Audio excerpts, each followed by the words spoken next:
윤석열 대통령 이제 부부가 이제 미국에 가 있어요. 국빈 방문 일정을 시작을 했는데도 불구하고 그렇죠. 예. 별로 많이 주목을 못 받고 있는 상황이 네, 됐다라는 예. 느낌도 드는데, 자 이제 오늘 뭐 중요한 일정도 있곤 한데요. 예. 어떻게 이번 미국 방문 네. 좀 보고 계신지 궁금합니다. 사실 한미 정상회담 중요합니다. 사실은 네. 우리 국익 중요하죠. 차원에서 네. 중요하기 때문에 많이 얻고 와야 될 텐데 우리가 죽어만 오지 않겠나 하는 우려를 하고 있습니다. 여전히 그렇게 예. 계신다는 거고요. 네. 왜냐하면은 이번 가기 전에 이미 여러 가지가 터졌잖아요. 네. 가기 전에 이미 우크라이나에 대한 무기 지원 가능성을 시사를 했었고 네. 또 미국이 보기 좋게 우리 또 뒤통수를 하나 때린 게 있지 않습니까? 아 반도체 문제 말씀하시는 거죠? 반도체의 그 중국에 대해서 네. 파이낸셜 타임즈 외신을 통해서 이렇게 흘러나온 걸 보면은 중국 정부가 그 마이크론에 대해서 그 중국 내 반도체를 판매를 금지할 경우 중국의 반도체가 부족할 거 아닙니까? 그럼요. 그럼 한국, 무조건. 대한민국에 있는 반도체 기업들이 네. 중국에 그 수출을 할 거 아니겠어요? 그래서 하지 말라는 거죠. 그 빈자리를 중국이 만약에 마이크론을 제재를 가하면은 한국은 그 빈 공간에 들어가지 마라라고 미국이 얘기했다고 하지 않습니까? 네. 이미 사실 미국이 어떻게 우리 대한민국의 그 삼성전자나 뭐 SK 여러 가지 하이닉스. SK 하이닉스나 이렇게 할 수가 있겠습니까? 이미 이런 것들을 던져놨잖아요. 네. 그럼 이런 것들을 그대로 또 수용을 하게 된 큰 문제가 되지 않습니까? 지켜봐야 될 텐데 이걸 수용한다 그러면 보도대로 된다 그러면은 네, 우리 국익이 침해가 당하는 건 물건이고 네. 주권 침해도 논란이 있을 것 같아요. 그러니까요. 이런 것들은 주권 침해적인 사항이죠. 그래서 사실 한미 정상회담을 통해서 네. 우리가 해결해야 되는 게 몇 개 있지 않습니까?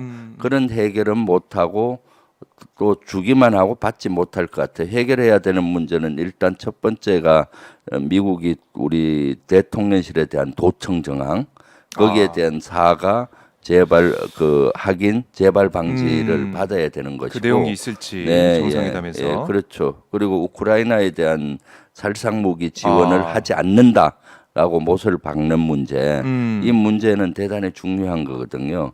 그 다음에 그동안 우리에게 불이익을 주고 있는 반도체법이라든가 네. 인플레이션 감축법에 대해서 우리 기업이 불이익이 없게 하는 것, 이런 것들을 먼저 해결을 하고 그다음 나머지 경제적인 이런 문제를 해결해야 될 텐데 네. 그 어떻게 될지 어떻게 지켜봐야 될지 되겠죠. 네. 궁금합니다. 오늘 네. 윤 대통령 사진 보시면은 네. 네, 이제 오늘 아침에 네. 미국에서 산책하는 모습도 이렇게 뭐 사진으로 대통령실이 공개를 하던데, 네. 자 야구 점퍼죠. 그러네요. 아마 시구 때 예. 입었던 옷 같은데 예. 저런 모습도 공개를 하면서 또 오늘 바이든 대통령 부부와 윤석열 대통령 부부가 알링턴 국립묘지 네. 방문해가지고 헌화하는 모습도 보도가 되고 있는 상황인데, 네. 좀 중요한 부분은 오늘 정상회담이겠지만 어제 보도가 됐던 내용을 좀 보면 이 넷플릭스에서 투자한 내용이 네. 있어요. 그렇죠. 뭐 3조 3천억 이걸 뭐 4년 동안 투자한다라는 내용이 지금 보도가 되고 있는데, 제 눈길을 잡는 부분은 이 과정에서 이걸 김건희 여사한테 보고를 했다. 네. 중간 보고했다. 그렇죠. 이게 좀 대통령실에서 밝힌 내용인데 네. 저는 좀 깜짝 놀랐거든요. 그렇죠. 영부인이 사실, 이거는 걸 보고받고 하는 건가? 네. 어떻게 보셨습니까? 그 큰 문제죠. 사실은 넷플릭스가 이제 한국에 투자하는 걸 몇 개월 동안 협의를 했다라고 하면서 네. 좀 홍보성으로 얘기를 한 것 같아요. 예를 들어서 이런 이 분야에 관심이 있는 김건희 콘텐츠에 여사 관심이 콘텐츠 만드는데 관심이 있는 네. 김건희 여사께 중간에 보고를 했다, 과정을 중간 과정들을 보고했다라고 얘기했잖아요. 네. 이것은 아주 잘못된 것이죠. 그게 두 가지가 잘못됐다고 봐요. 예.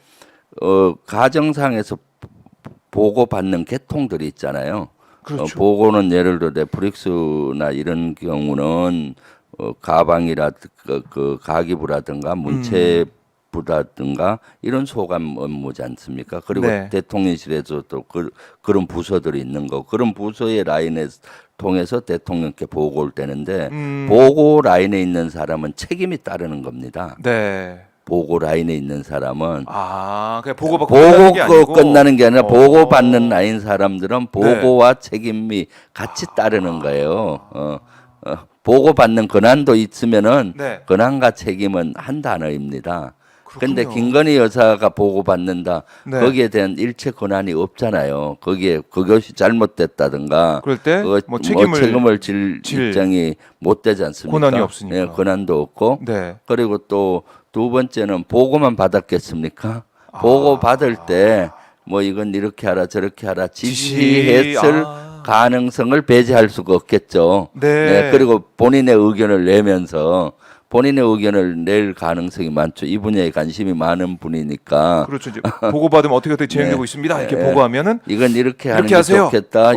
이렇게 하겠다. 나올 수 좋겠다 해도 그것이 또 반영될 확률이 있고 이렇게 하세요라고 지시했을 수도 있는 거고 그런 가능성을 배제하지 못하잖아요. 그러면 국정 운영에 본인이 컨트롤을 한다는 개념으로도 보여질 수가 있는 거죠. 그러니까 권한과 책임이 없는데 했다는 것이 문제인 거고 네. 그다음 그 과정에 개입했을 가능성이 많고요. 그럼 이것은 어떻게 보느냐? 대통령실 업무 체계가 무너졌다. 업무 체계는 정상적인 업무 체계로 가야 되지 않습니까? 네.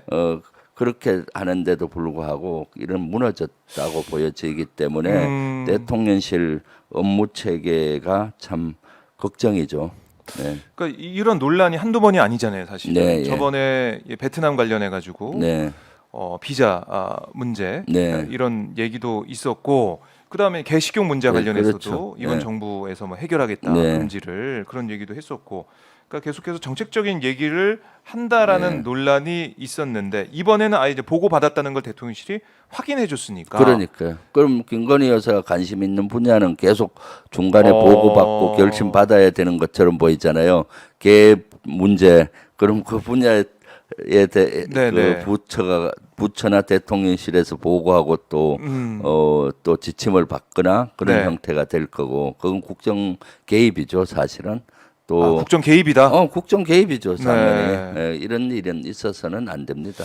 영부인으로서의 네, 역할만 해야 되는 것이지 이렇게 업무에까지 개입하고 관여하는 것은 적절하지 않는 것이죠. 네. 네, 이게 우리가 기억을 더 되돌려 보면 대통령 선거할 때 네, 후보 이름만 적혀 있지 그 옆에 배우자 이름이다. 네. 부인 이름이 적혀 있는 거 아니지 않습니까? 네, 예, 그럼요. 결국 그 말은 우리가 뽑은 대통령이 윤석열 대통령. 윤석열 대통령을 뽑은 거지 대통령 김건희 뽑았는데. 여사를 뽑은 것이 아니잖아요. 그동안 전례에 비춰봐도 이런 일이 없었기 때문에 네, 특히 제2부속실이 없다 보니까 그렇다면 김건희 여사의 활동이나 공적인 이 어떤 업무를 수행할 임무를 수행한다고 할 때 제대로 관리가 되고 통제가 되고 그 역할을 확실히 한정지어서 할 수가 있겠느냐. 그게 아니라 부속실에서 대통령과 영부인의 역할이나 업무나 이런 게 다 뒤섞여가지고 네, 누가 대통령인지 모르게 이렇게 네. 지금 국정이 운영되는 게 아니냐. 네. 그런 우려를 많은 국민들이 하고 있고 윤 대통령이 국정의 또- 파트너까지 얘기했지 않습니까? 네, 예, 그런 우려를 많이 하고 있는데 중간 과정에 중간복을 했다는 것이 그런 걸 입증해주고 있는 입증이 것이죠. 되고 있는 거다. 네, 예. 어떻게 대통령실은 여기에 대해서 심각하게 생각하지 않는 것 같아요. 이걸 막 얘기를 하고 그런 어떻게 보면 자랑하듯이 얘기한 거 아니겠습니까? 네, 이렇게 예. 영부인이 이렇게 있었다. 예. 그것도 참 이해가 안 가는 부분이고. 그러니까요. 그러니까 대통령실의 수준이 네. 아주 수준 이하라고 봐야 되는 거죠. 이런 것들이 이렇게 자랑 삼아 얘기할 것이 아닌데 이런 걸 얘기하는 걸로 봐서는 뭐라고 할까 좀 불감증 이런 데 불감증. 대해서 공사 구분을 명확히 해야 되고 네. 업무와 또 업무 라인의 구분을 명확히 해야 되는데 그런 그런 것들을 못 하고 있는 형편이지 않습니까? 그래요. 네. 아마 지금 미국 국빈 방문 과정에서도 어떤 얘기가 나올지 모르겠지만 초반부터 논란이 불거지는 그런 사안들이 나오고 있는 모습입니다. 네. 자, 지금 이러한 문화들이 결코 우리 대한민국의 좋은 문화가 아니죠. 제가 예를 들어서 군에 있을 때 사단장이나 군단장 할 때 부인이 배우자가 부대 활동을 아, 관여하고 중간에 지시하고 보고받고 받고 한다는 게 상상이 갑니까? 뭐 이 부대의 어떤 사안에 대해서 그렇죠. 보고를 그것은 받고 있다. 말이 아, 안 그것도 되는 말이 거죠. 진짜 안 되네요, 그럼 이렇게 일반 비교해 보니까. 기업에서 네. CEO가 그럼 그 부장이나 본부장들이 CEO한테 보고해야 되는데 CEO 사모님한테 가서 이거 이렇습니다 보고하고 네. 하는 것들이 말이 됩니까? 음, 이런 것들은 사회 전체적인 요 한 건들의 문화들이 네. 사회 전체적인 기강을 흔든다고 봐야죠. 사실 대통령이나 정치인들은 어항 속의 금붕어와 같이 모든 데서 보잖아요. 보고 배우는 겁니다. 또 그런 것들이 또 사회에 스며드는 것이고요. 네. 그러면 이런 것들은 아주 우리 전반적으로 사회에 나쁜 영향을 끼치는 거죠. 이제 앞으로 네. 어떤 회사 CEO나 부대장이나 부인들이 배우자들이 네. 나와서 여러 가지 역할을 할 수 있는 그렇게까지 되는 거 아닌가라는 아, 우려가 그렇게 드는데. 했을 때 어떻게 제재합니까? 아, 사실 군에서도 사단장이나 군단장 할 때 부인의 역할이 있어요. 사실은 예를 들어서 뭐 그 군이 어렵고 할 때 네. 자원봉사를 한다든가 뭐 그런 역할들이 있거든요. 사실은 아. 그런데 그거 외에 네. 자원봉사를 하는 영역 외에 업무에 일체 관여해서는 안 되는 거죠. 네.